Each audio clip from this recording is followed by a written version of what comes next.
Salut libre penseur, aujourd'hui on va aborder un sujet autour de l'ego. On va aborder l'ego sous la thématique de Super Smash Bros Ultimate, mais elle s'étend à des sujets bien plus vastes. Alors l'ego, qui est l'abréviation du mot égocentrisme, c'est quoi ? Égocentrisme est formé à partir de deux termes latins, ego qui veut dire moi, et centrum qui signifie aiguillon, centre. Étymologiquement, cela signifie donc se prendre pour le centre du monde. Ah donc un égocentrique est un narcissique en fait, non ? Eh bien non, pas du tout. Le narcissique, lui, a besoin d'être entouré pour renforcer sa grandeur. Il se sert des autres pour être quelqu'un, chose que les égocentriques ne font pas. L'une des différences les plus courantes entre les narcissiques et les égocentriques est que les premiers montreront toujours un net sentiment de supériorité. L'égocentrique, lui, ne le cherche pas ou n'en a pas besoin. L'égocentrisme alors, c'est quoi ? Eh bien, pour faire simple, l'égocentrique ne s'aime pas plus que les autres, comme on pourrait le croire. Il aime le regard que les autres lui portent, sans s'aimer véritablement finalement.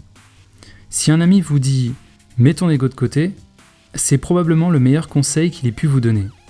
Cependant, un conseil sans contexte situationnel, ça sert pas à grand chose. Alors abordons le concret, le vrai, le dur si tu veux bien. Prenons un exemple, le mien. J'avais ton âge et à peu près ton âge. N'étant pas à l'aise avec les sites de rencontres, je préférais aborder les filles en vrai, mais j'avais une trouille monstre pour le faire. Alors je restais sur les sites de rencontres et ça m'a plus desservi qu'autre chose.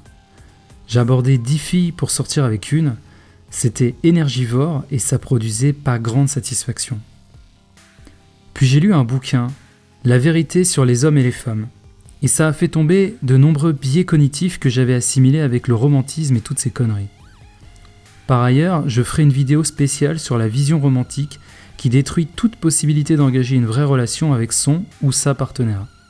Donc si ça t'intéresse, dis-le moi en commentaire. Pour en revenir à mon histoire, ce livre a été une vraie claque, car il a modifié mes croyances qui étaient profondément limitées sur les relations hommes-femmes. Avec les connaissances que j'avais acquises, je me sentais fin prêt.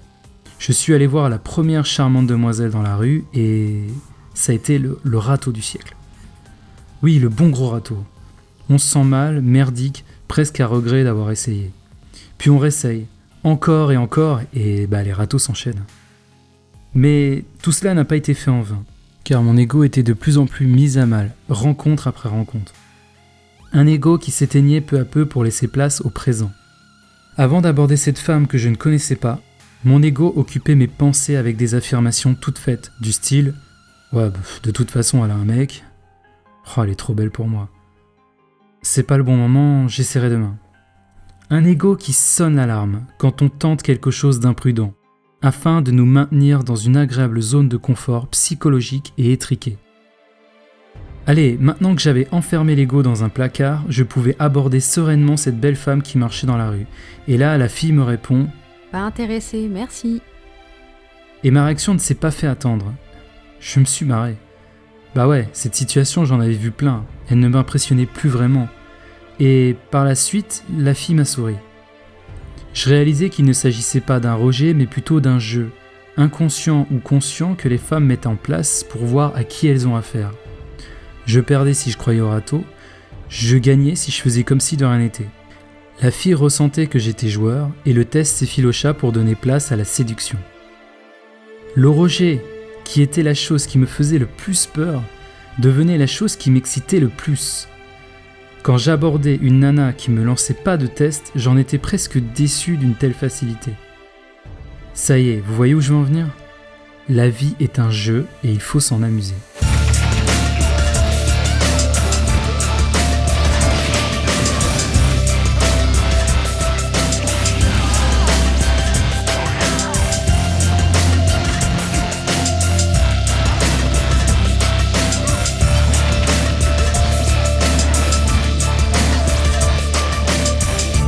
Bon, c'est bien gentil tout ça, mais c'est quoi le rapport avec Super Smash Bros ? Dans un sport ou un jeu tel que le Super Smash Bros, c'est d'abord l'amusement qui nous donne la curiosité d'aller plus loin. Et c'est là qu'on commence à tryhard. On commence réellement à travailler notre technique. On est dès lors plus là pour s'amuser, on est là pour gagner. Et c'est un piège dans lequel tombent de nombreux sportifs amateurs ou professionnels. Nous avons consacré de nombreux mois, voire de nombreuses années à ce sport, et on n'attend qu'une chose à présent, le succès. Mais tout ce qu'on gagne, c'est des échecs successifs. C'est franchement décourageant. Et là, notre ego ne manque pas de prendre une place débordante dans notre esprit. Ouais, c'était que de la chance s'il a gagné. Aujourd'hui, je t'ai crevé, c'est pour ça. Ouais, j'étais pas à fond, de toute façon. Ça y est, vous faites le lien ? Dans Super Smash Bros, des joueurs comme ça, on en croise par milliers. Et certains d'entre eux ont une zone de confort tellement faible qu'ils en viennent à sortir de la game ou carrément manipuler le réseau pour ne pas perdre leurs malheureux points dans les short games. Leur défaite est trop dure à encaisser. Ils se sont donné trop de mal. Mais il y a un truc qu'ils n'ont absolument pas compris. Ils sont dans l'attente d'une victoire. Et ça leur met une pression monstrueuse. En somme, ils ne s'amusent plus du tout. Michael Schumacher, champion du monde de Formule 1 avec 91 victoires en Grand Prix de Formule 1 et 68 pole positions, a dit à son fils un jour « L'entraînement est quelque chose d'important. C'est indéniable, mais il ne faut pas que tu oublies de t'amuser avant tout. » On dit souvent que notre pire ennemi, c'est nous-mêmes, et je dirais même plus, pour être plus précis, que c'est notre ego. On fait le point sur ce qu'on a appris avec tout ça ? Plus vous enchaînez les défaites, tout en apprenant à mettre votre ego de côté, plus vous relativisez. Vous réapprenez donc à vous amuser. Il vous est probablement arrivé d'enchaîner les victoires quand vous étiez en vacances en vous disant « Mais les joueurs sont nuls aujourd'hui ou quoi ?» Non, ils sont pas plus nuls qu'un autre jour, vous êtes juste plus détendu. Vous vous faites une petite partie détente avant d'attaquer les pistes de ski ou d'aller surfer vos plus belles vagues. Vous n'attendez rien. Ah, l'attente. Le pire truc qui puisse vous arriver. Quand vous voyez un joueur de tennis professionnel disputer un match important à Roland-Garros qui éclate sa raquette sur le terrain, vous pouvez miser sur sa défaite. Car il a un mauvais mindset aujourd'hui. Je ne dis pas qu'il ne gagnera pas, mais ses chances de réussite sont fortement amoindries. Il est trop dans l'attente d'une victoire et la réalité l'agace, car elle contredit ses plans. Ce joueur est malmené par une croyance limitante qui entrave profondément son jeu. Cette croyance populaire est « quand on veut, on peut ». Cette croyance occidentale qui mène souvent à un excès de volontarisme est contre-productive. Si vous êtes insomniaque et que vous faites votre maximum pour retrouver le sommeil et qu'un type vous répond « quand on veut, on peut », est-ce que vous trouvez ça éclairant ? Non. Ça va juste amplifier votre culpabilité et vous mettre la pression. Une pression qui vous mènera indéniablement à l'échec. Quand on veut, on peut est une insulte à la complexité du réel. D'ailleurs, vous avez probablement remarqué, quand vous ne cherchez plus à vouloir, il se produit souvent l'effet inverse. Si vous ne cherchez plus à ramener cette jolie fille chez vous, mais que vous profitez simplement du moment présent avec elle dans ce bar, sans rien attendre en retour, il se peut qu'elle ait naturellement envie de passer la soirée avec vous. Si vous êtes clairement dans cette volonté de gagner, de terrasser l'autre, tout ce que vous gagnerez, c'est de vous faire écraser par un joueur qui est même possiblement moins fort que vous sur le plan technique. Mais lui, il a compris qu'il pouvait jouer sur votre ego. Les champions usent volontiers de la provocation pour affaiblir psychologiquement un adversaire. Ils jouent avec l'ego de l'autre. Certains joueurs trouvent que le teabag, c'est-à-dire se moquer de leur adversaire, est une chose énervante car elle est faite par des idiots. Alors oui, certaines personnes ne devraient pas se moquer des adversaires beaucoup plus forts qu'eux, sous peine de se prendre un 3-0 avec un bannissement au sein du groupe. Mais le teabag, fait par des joueurs plus expérimentés, peut au contraire être intéressant à utiliser sur des joueurs psychologiquement plus faibles pour les déstabiliser. En 1974, lors du combat entre Mohamed Ali et George Foreman à Kinshasa, George Foreman était l'un des joueurs les plus puissants en force de frappe et Mohamed Ali le savait. Disputer le match dès les premiers rounds sans stratégie aurait été fatal pour Ali. Sachant qu'il ne pouvait pas gagner contre son adversaire sur le plan physique, il l'attaqua sur le plan psychologique. Son adversaire a tellement voulu le corriger qu'il s'est perdu dans les méandres de son ego et s'est épuisé physiquement. Il ne suffisait plus qu'à Mohamed Ali de finir le travail pour en tirer les honneurs. L'énergie. L'énergie, c'est ce qui va vous permettre d'être en alerte pendant le jeu. C'est ce qui vous apporte la concentration et l'observation du jeu en temps réel. C'est quelque chose qui va diminuer sur plusieurs heures ou sur un temps plus long tel qu'une journée. Quand est-ce que je repère que je n'ai plus d'énergie ? Eh bien tout simplement quand l'ego revient en force. Je méprise l'adversaire au point de vouloir uniquement le corriger, je me trouve des excuses pour mes défaites, je jette ma manette, je crie, etc. Au début c'est pas forcément évident, mais avec l'habitude, quand on repère ces éléments, il est temps de s'arrêter. C'est pas qu'on est mauvais, c'est qu'on est simplement fatigué et notre cerveau ne traite plus aussi bien les informations. Si malgré les signaux, on persiste à jouer, on peut glisser vers la pente de la déprime, chose que je ne vous recommande pas.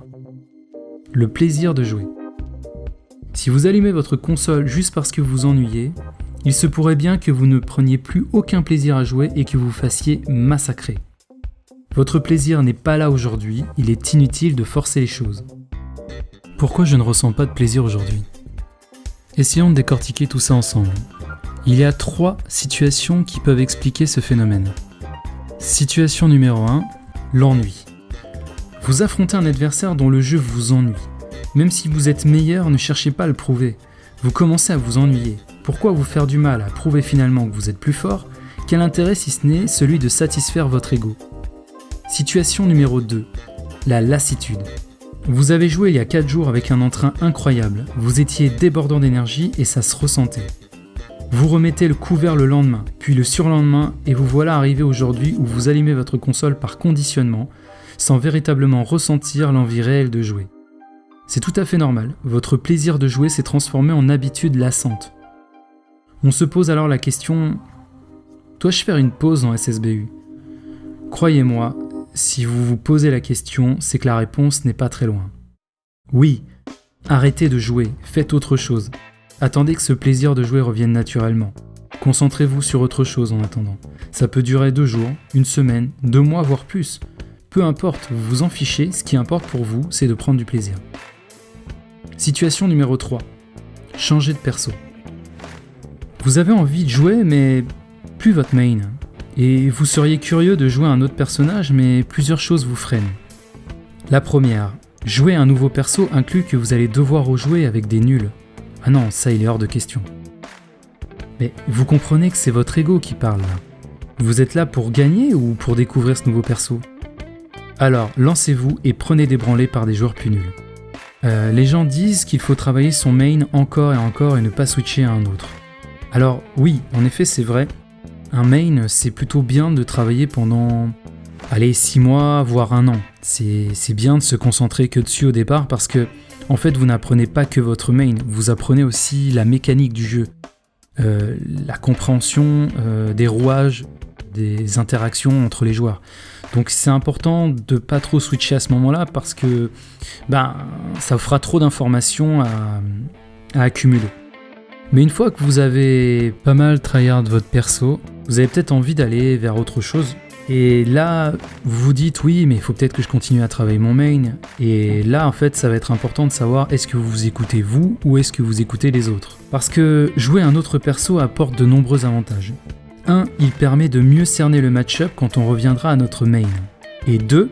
Il permet de modifier notre vision du gameplay quand on reviendra à notre main. Si je ne joue pas mon main, je vais perdre de la technique, voire pire, cela va perturber mon gameplay. Et là, je dois vous dire que oui, ça va vous faire moins bien jouer. Vous allez avoir l'impression de régresser. Mais en réalité, c'est juste votre cerveau qui est en train d'intégrer de nouvelles informations et qui les rajoute à votre jeu. Par conséquent, vous enrichissez votre gameplay. Voici à quoi votre courbe de progression devrait ressembler. Mais on verra ça plus en détail dans le chapitre courbe de progression. Donc on résume un petit peu tout ça. L'antagoniste de l'ego, finalement, c'est l'amusement. Et il repose sur 3 piliers. Le désir d'échanger avec son adversaire, qui s'oppose à la volonté de gagner, l'énergie, qui s'oppose à la fatigue, le plaisir de jouer, qui s'oppose à l'ennui. Et tout ça, ça permettra une meilleure concentration, donc une bonne observation du jeu adverse, qui est contraire finalement à la focalisation sur son propre jeu.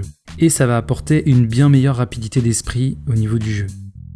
Si l'amusement est maintenu par ces piliers, alors cette citation de Nelson Mandela vous fera écho. Je ne perds jamais, soit je gagne, soit j'apprends. Et puis entre nous, supposons que vous devenez champion du monde. Vous aimeriez l'être au prix d'un sacrifice immense ou d'un plaisir à échanger des games avec vos adversaires. En somme, vous préférez le voyage ou la destination. La courbe de progression. Maintenant qu'on a abordé la notion de plaisir de jeu et qu'on sait mettre notre ego de côté, on va pouvoir se consacrer à la progression de notre jeu. Notre graphique devrait ressembler à ça. Au début, on se fait éclater. On a beaucoup de choses à apprendre, des concepts, de la technique, de l'observation. donc la pente régresse. Puis on finit par assimiler des notions, et on les met petit à petit en application. Notre courbe de progression remonte. On répète ce que l'on sait faire, et on est rodé un max. Pourtant, notre jeu sature à un moment donné. C'est là qu'on va devoir apprendre de nouvelles notions, enrichir notre palette de jeux au prix d'une régression de nos résultats en match. Et c'est un cap que peu supportent. Pourtant, on voit ce mécanisme de progression personnelle dans tant d'autres domaines tels que la bourse ou encore le poker. Il faut accepter de redescendre en enfer pour mieux rebondir par la suite. Mais tant qu'on ne saura pas tirer parti de ses échecs, il sera impossible de monter plus haut. Comment tirer parti de ses échecs ? Pour tirer parti de ses échecs, il faut éviter de tomber dans les pièges qui y sont associés. Ils sont au nombre de 4. Premier piège, répétition des échecs. Vous répétez les mêmes échecs encore et encore. Là, il s'avère que votre réelle motivation n'est pas directement liée au jeu, mais aux enjeux. On voit souvent ce phénomène dans le poker. Les joueurs qui viennent uniquement pour gagner de l'argent, sans prendre aucun plaisir, vont devenir les pigeons des tables. Si c'est le cas, alors il se peut que votre véritable désir ne soit pas en corrélation avec ce domaine. Il faut que vous soyez dès lors capable d'identifier qu'il s'agit d'un échec de bifurcation, ce qui vous invitera à emprunter un autre chemin d'existence dans lequel vous vous épanouirez plus. Deuxième piège, s'identifier à son échec. Si vous associez l'échec à votre personne, alors il se peut que vous ayez cette réflexion « Je suis un raté », alors qu'il s'agit en réalité simplement de l'échec de votre projet ou de votre initiative, rien de plus. Troisième piège, nier le sentiment d'échec.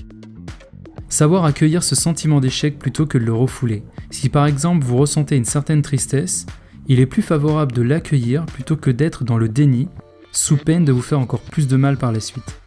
Savoir écouter l'expérience de l'échec est une vertu digne des plus grands champions du monde. Lors de la finale des championnats du monde des petits as, Rafael Nadal a perdu sèchement contre un jeune prodige, Richard Gasquet. À la fin du match, on voit dans le regard de Nadal quelque chose de touchant. Un regard qui dit « Quoi, on peut jouer au tennis comme ça ?» Après avoir remis en question cette réalité, Nadal le battra à son tour 1 an plus tard et connaîtra un succès par la suite incroyable dans le monde du tennis. Contrairement à Gasquet qui n'a jamais véritablement connu l'échec plus jeune, mais qui ne connaîtra pas véritablement de grands succès plus tard. Quatrième piège, se reposer sur ses succès. Se reposer sur ses succès, c'est donner le bâton pour se faire battre par son adversaire par la suite. Il est dès lors primordial de se remettre en question après ses succès pour que notre jeu ne devienne pas prévisible. Gluttony, qui est un joueur renommé de Smash Bros Ultimate, lui revoit ses matchs échoués et réussit à tête reposée. On le voit même avoir ce recul suffisant pour critiquer sa propre technique sur des matchs gagnants. En conclusion, il est important de se remettre en question dans l'échec mais aussi dans le succès. Voilà, cette vidéo s'achève là. J'espère que ça vous aura apporté de nouvelles pistes de réflexion, voire confirmé certains doutes. Si la vidéo vous a plu, n'hésitez pas à lâcher un petit pouce bleu, ça sera fort apprécié par votre youtubeur. Et puis si vous ne voulez rater aucun contenu, abonnez-vous, comme ça on se retrouvera pour de prochaines vidéos. Allez, ciao les amis!